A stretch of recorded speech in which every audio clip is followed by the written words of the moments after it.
Welcome, EduVos students. Today, we're diving into a really exciting explainer on component-based software engineering. We're going to build a rock-solid foundation for modern enterprise system design. You know, if you've ever wondered how massive tech giants manage to build these incredibly complex, highly secure, and dependable systems at scale without having to start from scratch every single time, well, you're absolutely in the right place. We're unpacking Chapter 16 of your textbook today, focusing right in on the introduction and section 16.1. So let's jump right into it. Now, to understand where we're going, we really need to understand where we've been. Back in the day, object-oriented, or OO programming, was practically heralded as the ultimate silver bullet solution for massive software reuse. The dream was simple, right? You'd just plug and play objects seamlessly across completely different systems. But why did it actually fail to deliver on that massive promise? Well, the reality hit hard. Individual objects just proved to be way too small and far too highly specific to a single application. Plus, to reuse them effectively, you almost always had to bind them with your application at compile time. That meant you needed detailed knowledge of the original classes, which usually meant you literally required access to the original source code. Distributing or selling objects as individual, truly reusable components, it just became practically impossible.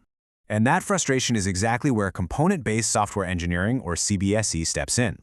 This emerged in the late 1990s as the direct solution to those object-oriented headaches. Honestly, the easiest way to think of CBSE is like giant Lego blocks for software. Instead of writing massive amounts of raw code for a program completely from scratch, we assemble these much larger building blocks. And the truly brilliant part, all the messy internal implementation details are completely hidden. You don't need source code, no way. You only interact with the neat, clean outside interface of the component.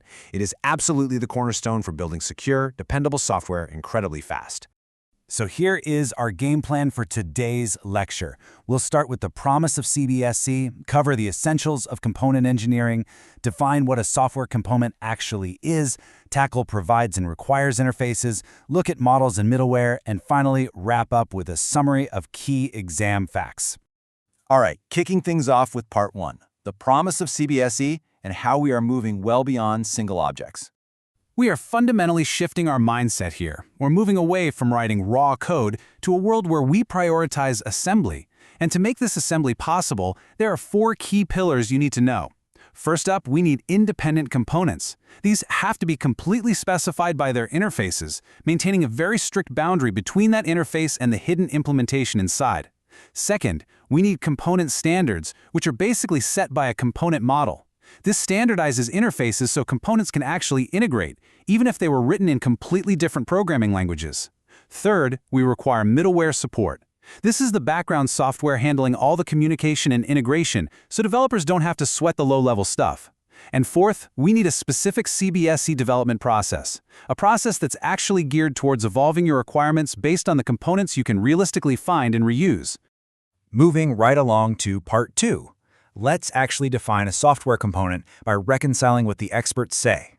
We know what the engineering approach is, but what exactly makes a piece of software a component? Well, if you ask different experts, you get slightly different takes. Experts like Council and Heinemann really emphasize that a component has to conform to a standard model and be independently deployable. On the flip side, Siprsky focuses heavily on the fact that it must have contractually specified interfaces and explicit dependencies. But when we merge these expert views together, we get our definitive answer. A component is an independent, deployable software unit that conforms to a standard model and communicates only through contractually specified interfaces. Its internal state and its implementation are entirely hidden from the rest of the world.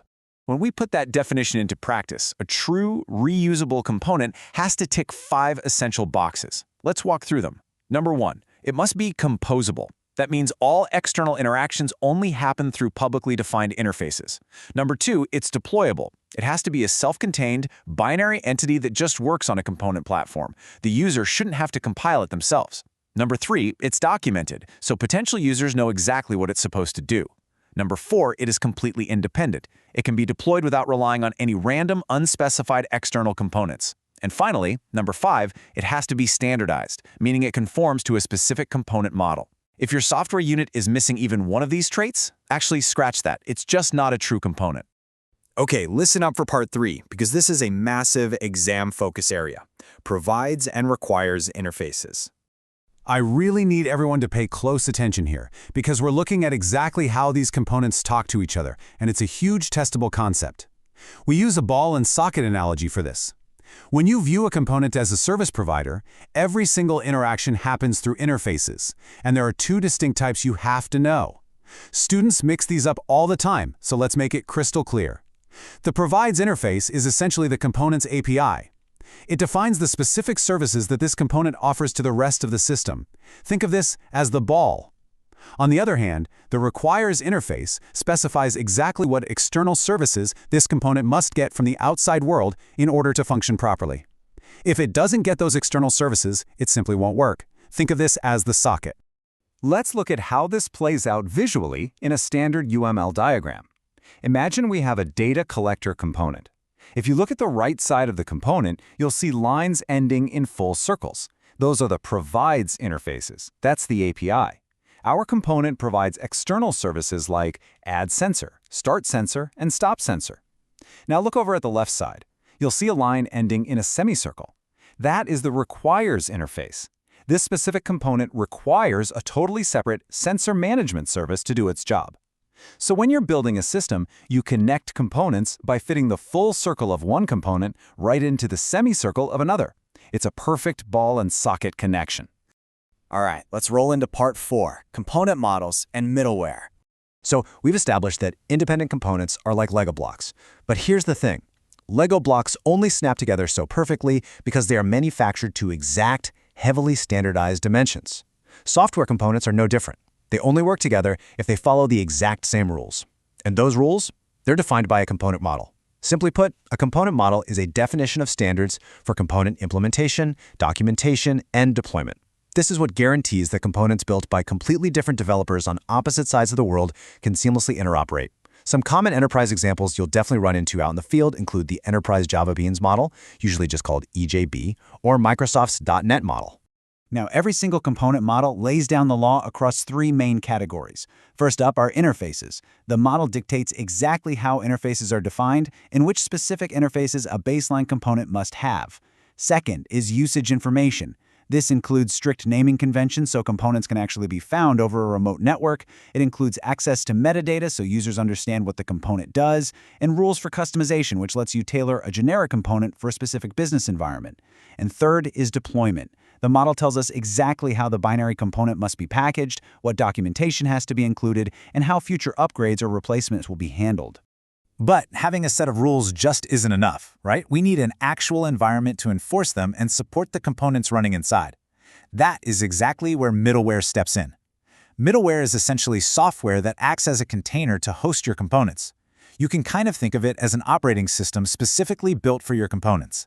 It sits right in the middle, providing all these common background services, so developers can focus purely on coding the unique behavior of their application, rather than wasting time reinventing the wheel by writing mundane background management code.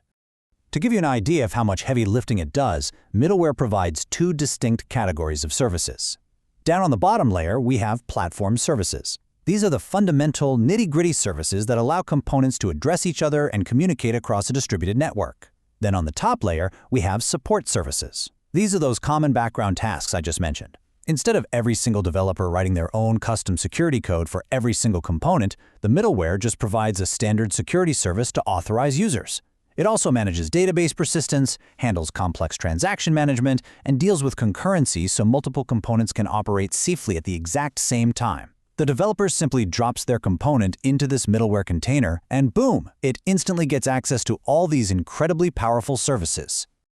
And that brings us to part 5, our summary and exam focus. We have covered some serious ground today. We've transitioned from the shortcomings of early object-oriented programming to this highly structured, assembly-focused world of CBC, which really is the absolute cornerstone of large-scale, modern enterprise systems. Now, for your exams, you need to be able to do 3 things flawlessly. Number 1, define a software component as an independent deployable unit with contractually specified interfaces and completely hidden implementation. Number 2, clearly distinguish between a provides interface, which is the API or the ball offering services, and a requires interface, the socket that dictates what external services the component desperately needs. And number 3, you must be able to list the basic elements defined by a component model, specifically the rules around interfaces, usage, and deployment packaging. Master these and you will absolutely ace this section. Before we completely wrap up, I want to leave you with a bit of a brain teaser for our next lecture. We've spent this entire session hammering home the idea that components are strictly independent, standalone units that completely hide their internal workings. But if they are so fiercely independent, how on earth do we actually wire them all together, resolve mismatched interfaces, and compose them to build a massive, functional enterprise system? Well, that exact challenge is what we will be tackling next time when we explore component composition. Thank you so much for joining me today, EduVo students, and keep learning.